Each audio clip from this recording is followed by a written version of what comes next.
I mean, a lot of people are afraid of honesty. You know what I'm saying? They're afraid to show who they are, you know, because that's paying DJs to play their shit. Right. And, you know what I'm saying? They the record label executive, and it's like there's too much of that going on. Biggie died, Tupac died. There was the fight between who was the top rapper now, Nas and Jay Z, and then the next thing you know, Nas has a nervous breakdown, and if you're a halfway intelligent person, when do you start questioning how lucky keep getting?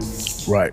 So, when DMX passed away on April 9th, 2021, the internet collectively mourned the loss of a true hip-hop legend who had left an indelible mark on the East Coast rap scene. However, as the news spread, it seemed like there might be more to his story than what initially met the eye. While reports cited a induced heart attack as the cause of death, rumors began swirling, pointing fingers at none other than the iconic music mogul, Jay Z. Now, let's dig a little deeper. It's no secret that DMX struggled with addiction, with allegedly playing a significant role in his declining health. But amidst the chatter about his personal battles, another narrative emerged, one that delved into the long-standing feud between DMX and Jay Z. These two titans of East Coast rap once shared stages and toured together as part of the supergroup during Jay Z's Hard Knock Life Tour, alongside other heavyweights like J. Rule, Method Man, and Redman. Their collaboration on tracks like Money Cash H from Jay Z's Vol. 2 Hard Knock Life album shook the industry to its core. We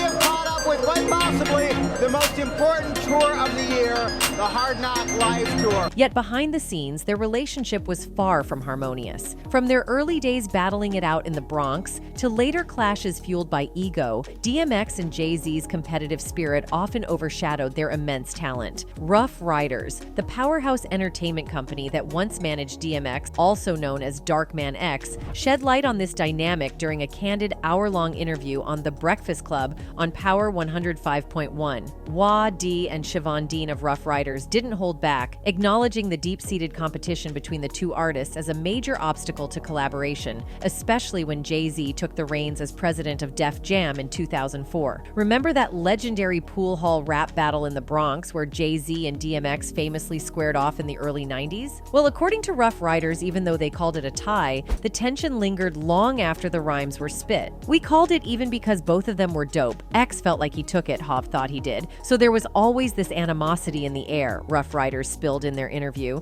And according to D, that battle made things a tad awkward once Jay Z took the big chair as president. In DMX's mind, he was like, "I won't, I'm better than you," D said. So when Hov wound up being president at Def Jam, he felt like he had to answer to him, and X didn't like that. He felt some type of way about Hov dictating his future. And they didn't battle, they we called it a draw because they both was nice.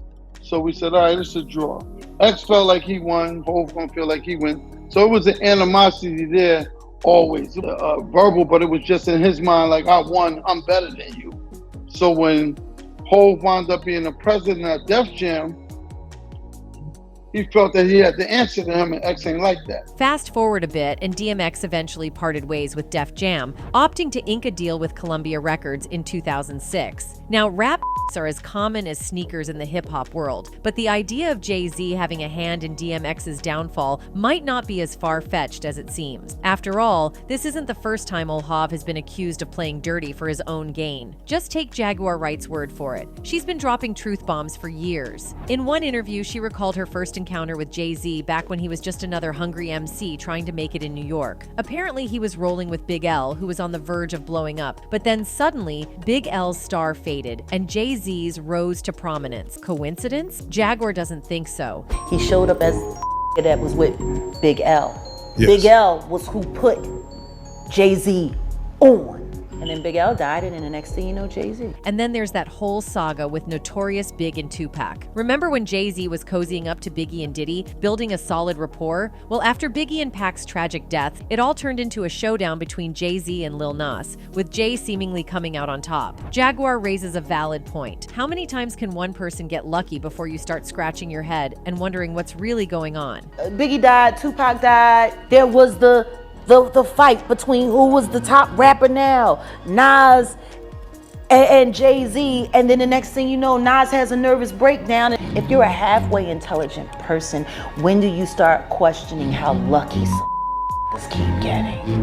Also, there's the rapper Coolio. Last year on a random Wednesday, Coolio passed away at a friend's place in LA. He went to the bathroom, and when his friend checked in, he found Coolio out cold on the floor. Paramedics confirmed he didn't make it. Now, for months, the details on Coolio's death were a mystery. People suspected a heart thing given his health battles, but some folks, including Coolio's crew and family, knew he had some health issues, but others started pointing fingers at Jay Z. Why? Coolio did interviews hinting he might spill some industry tea, exposing shady folks. People thought Jay had to silence him before he spilled the beans. Later, authorities said Coolio had undiagnosed heart problems, leading to his passing. But that didn't stop the whispers about Jay Z being involved. Now, apart from the whole conspiracy chatter about Jay Z allegedly being involved in K wording people, there's also talk about him rolling with the wrong crowd. Just look at his buddies like Diddy and R. Kelly. Some folks even claim that Jay Z's done some things that make Diddy and R. Kelly look like saints in comparison. But here's the twist. While he might have some questionable associates, Jay Z's got that ace up his sleeve in the form of his wife's good PR. It's like he's hiding in plain sight, quietly distancing himself from his pals when they find themselves in hot water. So, back in the day, Jay wasn't exactly an overnight success story like some of his buddies in the music business. Meanwhile, R. Kelly was already a big name in the R&B scene, and Diddy was making waves in the record label world. Eventually, their paths crossed, and Jay ended up collaborating with both of them on various projects. Now, Jay and R. Kelly, they were tight, both inside and outside the studio. They hit up the same parties, shopped at the same spots, and even shared a few romantic interests. But here's where things get sticky. Since R. Kelly's been called out for being a creep, folks are starting to wonder if Jay might have been in on it too. There's talk floating around that Jay wasn't just turning a blind eye to R. Kelly's antics. Some people are speculating he was right there in the mix, maybe even encouraging and covering up for him. Take Aaliyah, for example. R. Kelly supposedly married her when she was just 15. Yeah, that's a major no-no because legally she couldn't sign any documents for herself, needed a parent or guardian for that. But R. Kelly managed to pull some strings and got paperwork that said Aaliyah was 18 and cool to consent to marriage. Fast forward, the truth came out, and turns out R. Kelly, well into his 20s at the time, had forged documents to marry a child. The marriage got annulled, but Hollywood's got some seriously messed up dealings, doesn't it? Here's the crazy part. Somehow, the dude managed to avoid prison. I know, it sounds like 1,000 laws got broken, right? But you know how it goes in Hollywood? If you've got enough money and influence, you can make things disappear and get away with all sorts of stuff. Now, Jay Z didn't cancel R. Kelly or even keep his distance. Nope, they went on to drop a joint album and even hit the road together on tour. Jaguar Wright chimed in and thought it was all kinds of weird and couldn't figure out how Jay Z was cool with getting involved with R. Kelly. I mean, looking back, Jay Z seemed totally fine with R. Kelly being with a minor, even marrying her. Makes you question his morals, right? In fact, back in 2002, Nas dropped the hint that Jay Z was hip to what R. Kelly was up to with underage girls, including Aaliyah. He spilled the beans to Wendy Williams on the radio when a tape of R. Kelly with a younger girl surfaced. He said, "I could have showed the R. Kelly video that everybody's talking about and made fun of it and show pictures of Jay hanging out. You can't tell me Jay didn't see a 14-year-old girl come into the studio and sit on R. Kelly's lap. You're going to tell me he didn't see no 14-year-old girl come into the vicinity."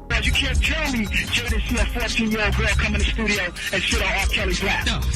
You can't tell me, you don't tell me that he ain't never seen no 14-year-old girl come in the vicinity. When R. Kelly got hit with those terrible charges, Jay Z tried to act like they were never buddies. There were even rumors that Jay Z had a major crush on Aaliyah, and everyone in the industry, including her man Dame Dash, knew about it. Dame even spilled the beans to Page Six, saying he tried his hardest. He said, "I did not mean to fall in love with Aaliyah. She was just that cool. But you know, we were both going hard. Everybody was trying to get to Aaliyah. It was not just Jay." According to Dash, he didn't even know Jay Z had feelings for Aaliyah before he started dating her. He added, "I did not know Jay was trying to holler at her. But then it just happened like that. He was trying, I was trying, everybody was trying. He was going hard." Now, two buddies battling it out for the same girl, total disaster waiting to happen. Jealousy kicked in fast, especially since Aaliyah was juggling dates with both of them. But here's the twist. Aaliyah started favoring Dame, and Jay Z wasn't feeling it. Now, we all know Jay Z doesn't handle losses well. It all went south when Aaliyah and Dame took things up a notch, and Jay Z got the scoop at a 4th of July bash they all hit up.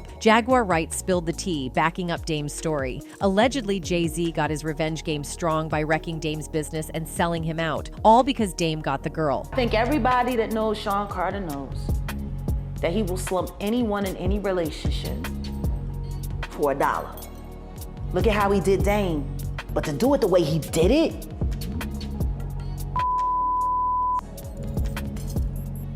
But maybe that was because he girl that didn't want you. Anyway, Jay Z shifted his focus from Aaliyah to Beyonce, aiming to be part of Hollywood's ultimate power couple. Problem was, for that dream to happen, he needed Beyonce to be the top lady in Hollywood. Now, don't get me wrong, Beyonce was destined for greatness with or without Jay Z. But rewind to when they first crossed paths, Beyonce had just stepped out of Destiny's Child and was hustling to make her mark. Meanwhile, Aaliyah was already carving out her own lane, ready to conquer the world. But then tragedy struck, and Aaliyah left a void at the top. According to Jaguar Wright, that wasn't just a coincidence. It paved the way for Beyonce to step into the spotlight. But here's the interesting thing. There's some talk that Aaliyah's passing might not have been a freak accident, but a well-orchestrated plan. Let's do a quick recap on that. So, Aaliyah's passing wasn't some random accident. Right after the crash, rumors claim that the small plane was overloaded by a few hundred pounds. Plus, the weight wasn't spread out evenly, making it a hot mess to control once it took off. It turns out the pilot wasn't on the up and up either. Dude reportedly faked his license and was all messed up on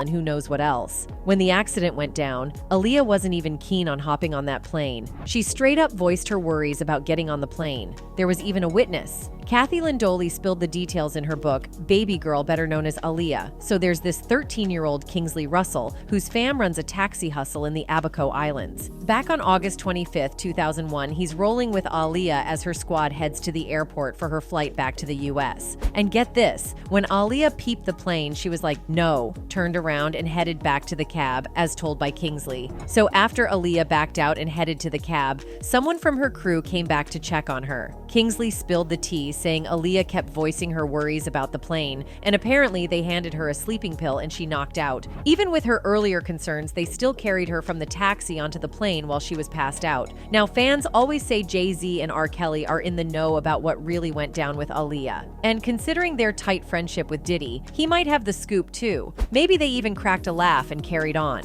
When karma hit R. Kelly, Jay Z's PR worked overtime to act like they weren't buds at all. And now it seems Jay Z is doing the same thing to Diddy. I mean, we know how close they are. Remember when Diddy posted that only his mom and Jay Z can call him Sean? Plus, there's still a photo of Jay Z on Diddy's website, and Diddy's been giving Jay major props for stepping into the shoes of legends like Biggie and Tupac. Back in 2022, during a Twitter Space celebration for Biggie's 50th birthday on Tidal, Diddy couldn't stop singing Jay's praises, especially for holding down the rap scene after we lost Biggie and Pac. He said, "Bro, you filled them shoes though. You came in, and we definitely give thanks. You definitely came, and I just know how much Big really looked up to Jay." And remember when Jay Z teamed up with the NFL and caught some heat? Diddy had his back, supporting him in public. He hopped on Instagram to say, "Hav is one of the greatest to ever do it. He has been there for more than anybody from the hip-hop culture, including me. He has always been so selfless and fights for other people. We as a people cannot be divided and conquered at this time." Seems like there's some serious bromance going on.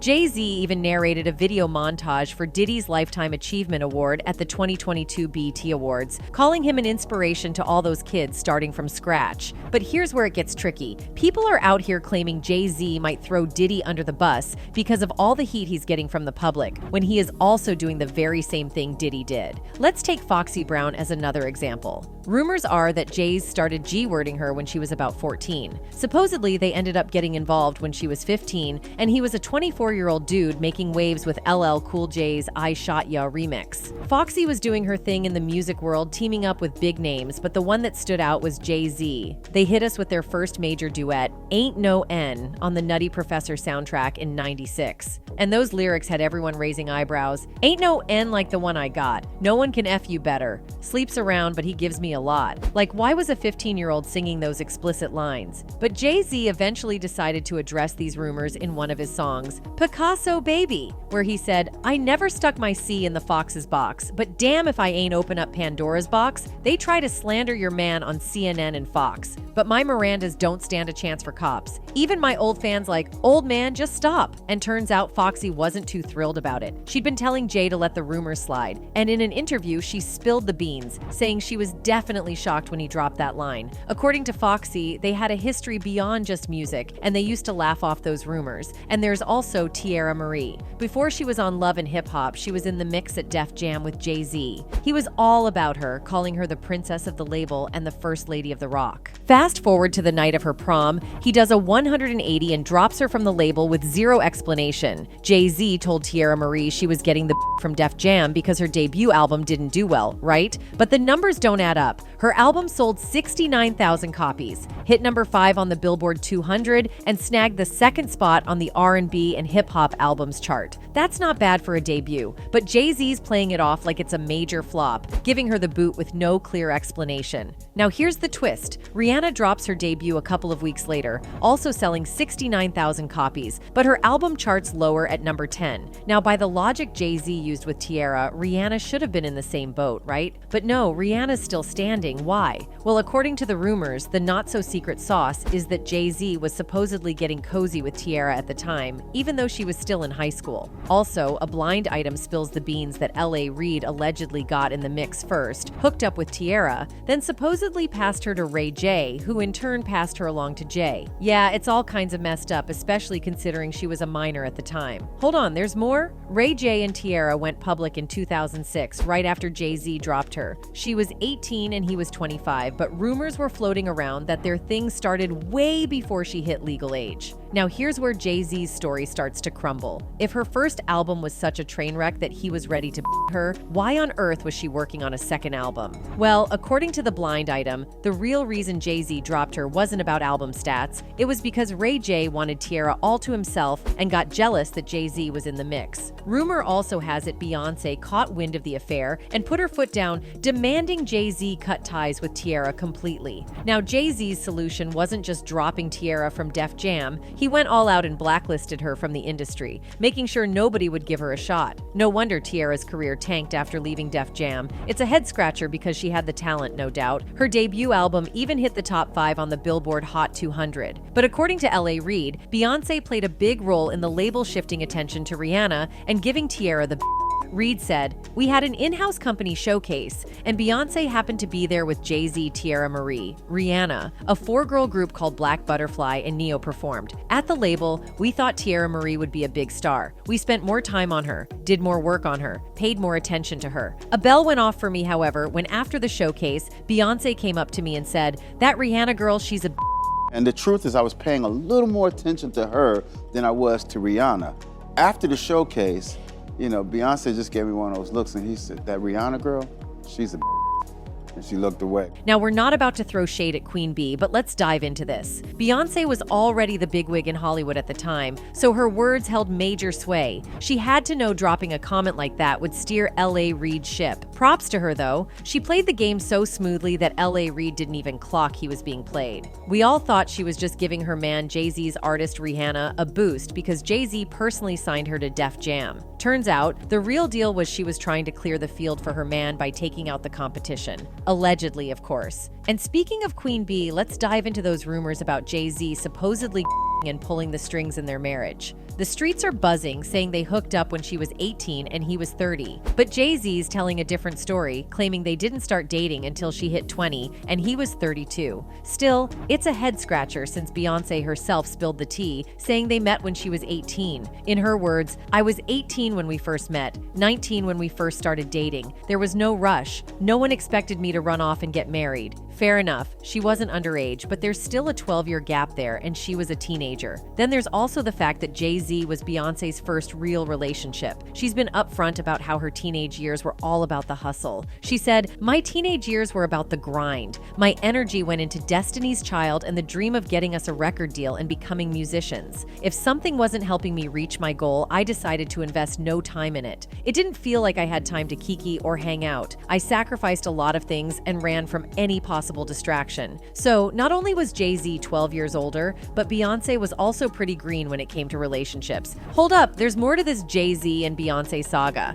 According to Beyoncé's former bodyguard, Jay-Z allegedly goes full-on paranoid, fearing Beyoncé might leave him. How? Well, the word on the street is he allegedly keeps her in check by allegedly giving her Yeah, Beyonce's on. She been on him for a long time, and you keep her that way. Jaguar also spilled some tea on that, calling Jay-Z a obsessed with controlling Beyoncé. She even drew parallels to Britney Spears' situation, claiming Beyoncé's like a prisoner in her own marriage. And the more he pumps down his wife's throat to keep her in the can. No, girl.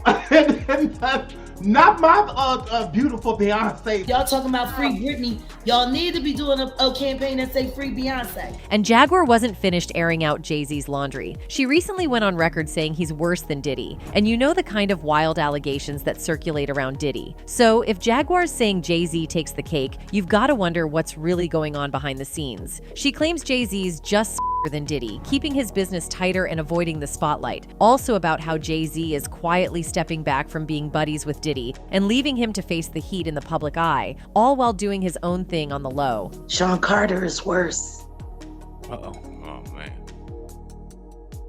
He's patient. Let us know what you think about all this in the comments, and we'll catch you in the next video.